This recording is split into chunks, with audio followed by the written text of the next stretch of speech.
आवाज. सर्वांना नमस्कार.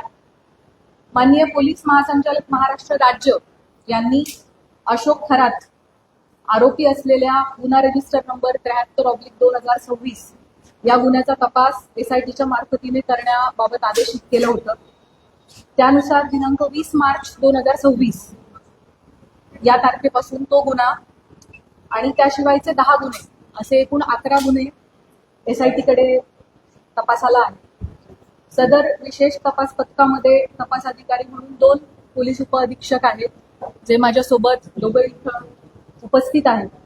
त्याच पद्धतीनं सहाय्यक तपास अधिकारी म्हणून 3 पोलीस निरीक्षक, 3 सहाय्यक पोलीस निरीक्षक, 10 पोलीस उपनिरीक्षक आणि 6 पोलीस अंमलदार असं एकूण 24 लोकांचं आपलं तपास पथक आहे. त्यापैकी काही लोक इथं उपस्थित आहेत, काही लोक उपस्थित राहू शकलेले नाही. अशोक खरात याच्या विरुद्ध नाशिक आणि नगर जिल्हा या दोन्हीमध्ये मिळून एकूण 12 गुन्हे दाखल झालेले आहेत, ज्यामध्ये अशोक खरात आरोपी आहे. या 12 गुन्ह्यांपैकी 9 गुन्ह्यांचा तपास हा SIT करत आहे, 2 गुन्ह्यांचा तपास अहिल्यानगर पोलीस करत आहेत आणि एका गुन्ह्याचा तपास नाशिक शहर पोलीस करत आहेत. आणि अशोक खरात विरुद्ध नसलेले मात्र या विषयाशी संबंधित असे 2 गुन्हे दाखल आहेत. त्या 2 गुन्ह्यांचा देखील तपास SIT करत आहे. त्यामुळे 9 गुन्हे अशोक खरातच्या विरोधातले आणि विरोधात नसलेले पण संबंधित असलेले 2 गुन्हे असे एकूण 11 गुन्हे आमच्याकडे तपासाला आहेत. गुन्ह्यातील आरोपी विरुद्ध दाखल केलेल्या गुन्ह्यांपैकी आमच्याकडे असलेल्या गुन्ह्यांपैकी 8 गुन्हे हे महिला लैंगिक अत्याचाराचे गुन्हे आहेत आणि उर्वरित 3 गुन्हे ते फसवणूक आणि त्याच्यासोबतच अंधश्रद्धा विरोधी कायदा, सावकारी अधिनियम 2014 आणि इकॉनॉमिक ऑफेन्सेसची इतर रिलिव्हंट कलम याप्रमाणे दाखल आहेत. महिला लैंगिक अत्याचाराचे सर्वच्या सर्व 8 गुन्हे आणि फसवणुकीचा 1 गुन्हा असे 9 गुन्हे SITकडे तपासाला आहेत. आजपर्यंतच्या तपासादरम्यान 30 पेक्षा अधिक साक्षीदारांकडे आपण विचारपूस केलेली आहे. साक्षीदारांकडे आणि पीडितेंकडे आपण जी चौकशी केली त्यातून आरोपी हा पीडित व्यक्ती आणि कुटुंबाच्या श्रद्धेचा गैरफायदा घेत होता, त्यांना भीती दाखवत होता, खडे, चिंचोके, रुद्राक्ष, पूजा विधी इत्यादी गोष्टींच्या माध्यमातून त्यांच्याकडून पैसा उकळत होता, महिलांना स्वतःकडे दैवी शक्ती असल्याचं भासवत होता, त्यांच्या कुटुंबियांच्या मृत्यूची भीती दाखवून त्यांना बदनामी करण्याची धमकी देऊन त्यांचं लैंगिक शोषण करत होता. त्याच पद्धतीनं ईशान्येश्वर मंदिराच्या परिसरात अंधारामध्ये हातचलाखीनं स्वतःकडे दैवी शक्ती असल्याचं भासवून समाजामध्ये सातत्यानं अंधश्रद्धा पसरवण्याचं कामही करत होता असं आपल्याला निष्पन्न होतं. महिला अत्याचाराच्या संदर्भाने दाखल 8ही गुन्ह्यांमध्ये पीडिता आणि त्यांचे कुटुंबीय हे अतिशय धाडसाने समोर आलेले आहेत आणि त्यांनी फिर्याद दाखल केली आहे. त्याच्यामुळेच आपण आरोपीवरती कायदेशीर कारवाई करू शकत आहोत.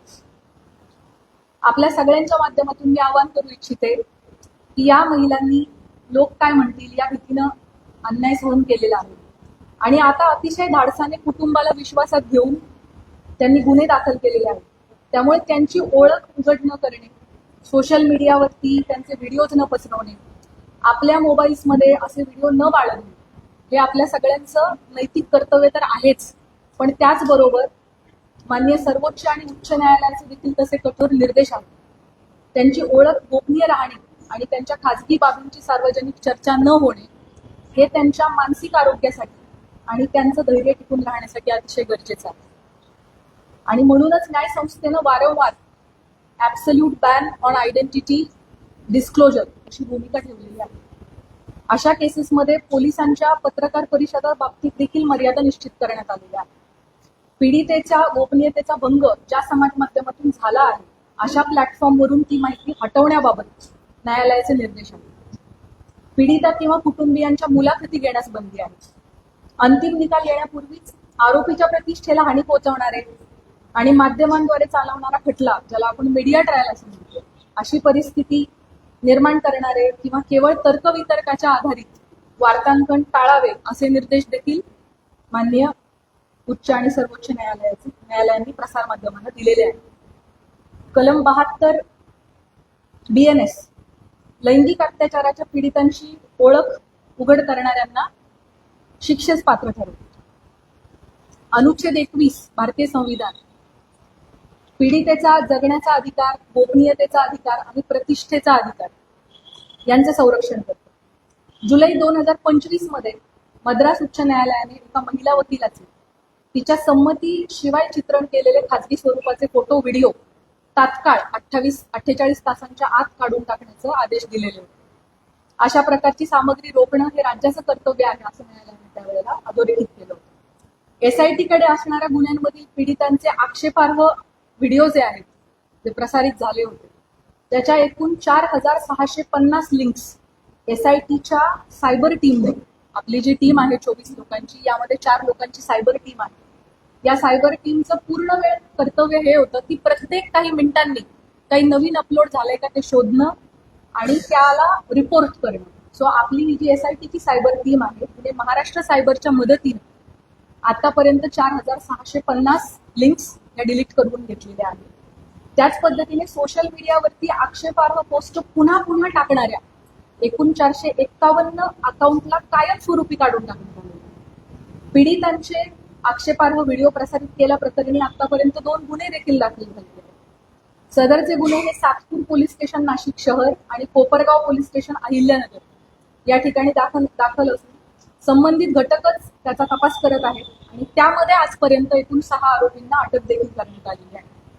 दिल्ली उच्च न्यायालयाने अलीकडेच एका विनयभंगाच्या प्रकरणाशी संबंधित बदनामीकारक स्वरूपाच्या सोशल मीडिया पोस्ट काढून टाकण्याचे आदेश दिलेले आहेत आणि आरोपीची प्रतिष्ठा जपण्यासाठी आणि त्याला निपक्ष सुनावणी मिळण्याची खात्री करण्यासाठी न्यायालयाने ही स्टेप घेतली.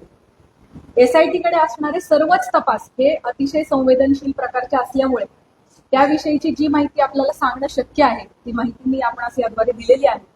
आपल्या सगळ्यांच्या मनामध्ये या प्रकरणाविषयी अनेक प्रश्न आहेत, मला त्याची पूर्णतः कल्पना आहे. त्यापैकी बहुतांश प्रश्नांना स्पर्श करण्याचा मी प्रयत्न केलेला आहे.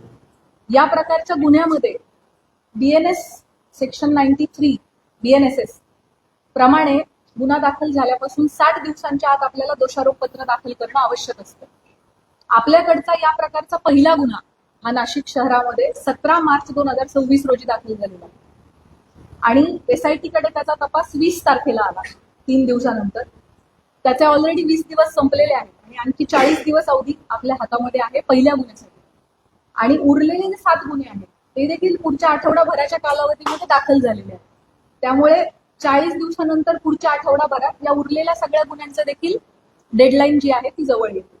त्यामुळे असं आपण म्हणू शकतो की 40 ते 45 दिवसांमध्ये या 8 गुन्ह्यांचा तपास आपल्याला पूर्ण करणं आवश्यक आहे. तरी या सर्व गुन्ह्यांमध्ये चांगले पुरावे गोळा करून तपास वेळेत पूर्ण करण्याची एसआयटीचे प्रयत्न सुरू आहे. त्यासाठी सर्वतोपरी प्रयत्न संपूर्ण टीम करत आहे. आपल्या सर्वांना विनंती आहे की पीडितांना कोणत्याही प्रकारे मनस्ताप होणार नाही याची समाज म्हणून आपण सगळ्यांनी काळजी घेऊयात. तुमच्या माध्यमातून हे आव्हान, ही विनंती मी सर्वांना करू इच्छिते. आपल्या मनामध्ये पदाधिकारी, अधिकारी यांना एसआयटी कडून बोलवण्यात येणार आहे का, किंवा अमुकला आपण का बोलवले नाही, कधी बोलवणार आहे, अशा प्रकारचे देखील अनेक शंका आणि प्रश्न असू शकतात. अनेक पत्रकार, सामाजिक कार्यकर्ते यांनी वेळोवेळी मला मेसेज करून या प्रकारच्या प्रश्नांची विचारणा केलेली आहे. त्याबाबत मी सांगू इच्छिते की आपल्याकडे दाखल गुन्ह्यामध्ये फिर्यादी आणि साक्षीदार जे सांगतात त्याच्या अनुषंगाने तपास होत असतो. तपासादरम्यान जे पुरावे समोर येतात त्याप्रमाणे पुढील तपास केला जातो. पुराव्याच्या आधारे कोण व्यक्ती सह आरोपी आहे का हे पाहिले जाते. त्यानुसार त्याची चौकशी आणि त्याच्यावरची इतर कायदेशीर कारवाई केली जाते. त्यामुळे या गुन्ह्यांच्या बाबतीमध्ये देखील हा गुन्हा घडण्यासाठी मुख्य आरोपी सोडून इतर कोणी कारणीभूत ठरलं आहे का, कोणी याची इकोसिस्टीम निर्माण करण्यामध्ये सहाय्यभूत ठरलेलं आहे का, या अंगाने सुद्धा आपण तपास करत आहोत. या गुन्ह्यांची पार्श्वभूमी तयार करण्यासाठी कोणी मदत केली आहे का, याबाबत पुराव्यानिशी जर आपल्याला निष्पन्न झालं तर त्याविषयी निश्चित कायदेशीर कारवाई केली जाईल. त्याबाबत आपण कोणीही मनामध्ये कुठल्याही पद्धतीची शंका कृपया बाळगू नये. गेले 17 दिवस एसआयटी या गुन्ह्यांचा तपास करत आहे. आमचा तपास अजूनही सुरू आहे. त्यामुळे बहुतांश प्रश्नाची उत्तरं मी दिलेली आहेत. काही प्रश्न कदाचित अनुत्तरित राहिलेले असतील, परंतु जसजसा तपास पुढे जाईल तशी तशी आपल्याला त्या प्रश्नांची पण उत्तर मिळतील. महत्वाच्या टप्प्यांवरती एसआयटी कडून आपल्याला ब्रीफिंग दिले जाईल. चार्जशीट दाखल होईपर्यंत आपल्याला या प्रकरणाची गोपनीयता बाळगणं अतिशय आवश्यक आहे. तरी मी आपल्या सगळ्यांकडून सहकार्याची अपेक्षा बाळगते. यापूर्वी अशोक खरात याला पहिल्या गुन्ह्यामध्ये एकूण 14 दिवस पोलीस कोठडी मिळाली होती. ती दिनांक 31 रोजी संपली. दिनांक 1/4/2026 रोजी आपण दुसऱ्या गुन्ह्यात त्याला अटक केली आणि न्यायालयासमोर हजर केलं. दिनांक 2 पासून 7 दिवसांची पोलीस कोठडी उद्या दिनांक 8/4/2026 पर्यंत माननीय न्यायालयाने मंजूर केलेली आहे. आता यानंतर पुढील गुन्ह्यामध्ये पोलीस कोठडी आपल्याला मिळावी यासाठी आपण माननीय न्यायालयाला विनंती करणार आहोत. या दरम्यान तुम्हाला माहित आहेच की काही कारणांसाठी आपण VC द्वारे न्यायालयामध्ये आरोपीला हजर करण्याची परवानगी मागितली होती आणि मागच्या हिअरिंगच्या वेळेला माननीय न्यायालयाने तशी परवानगी आपल्याला दिली होती. घराच्या आर्थिक व्यवहार, प्रॉपर्टीज इत्यादींच्या अनुषंगाने देखील आपल्या मनात भरपूर प्रश्न आहेत, त्याची मला कल्पना आहे. त्याबाबत मी सांगू इच्छिते की या प्रकरणामध्ये ईडीने दखल घेतलेली आहे.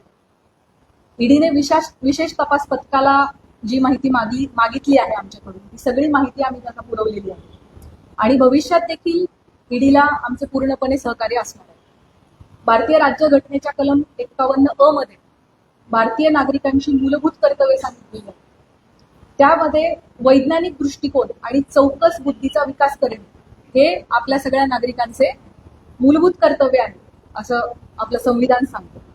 या निमित्ताने भविष्यात अंधश्रद्धेपोटी महिलांचं शोषण घडू नये, कोणीही कुठल्याही बंधूच्या फसवणुकीला समाजाने बळी पडू नये यासाठी सतर्क आणि चौकस राहण्याचं आव्हान मी आपल्या मार्फतीने सर्व नागरिकांना करू इच्छिते. अतिशय शॉर्ट नोटीसवर सर्व पत्रकार बंधू भगिनी या प्रेस कॉन्फरन्ससाठी उपलब्ध झालेले आहेत, उपस्थित झालेले आहेत. त्या सगळ्यांचे मी मनापासून आभार मानते आणि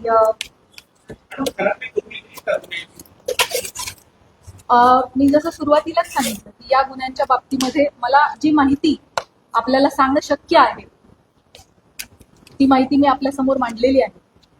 त्यामुळे आपल्या सगळ्यांनी या गोष्टीची सहकार्य करावे.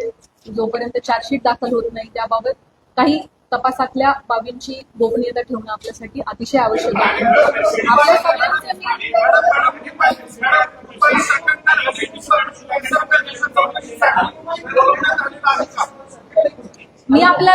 मला वाटतं ह्या सगळ्या प्रश्नांची उत्तरं मी ऑलरेडी आपल्याला दिलेली आहे.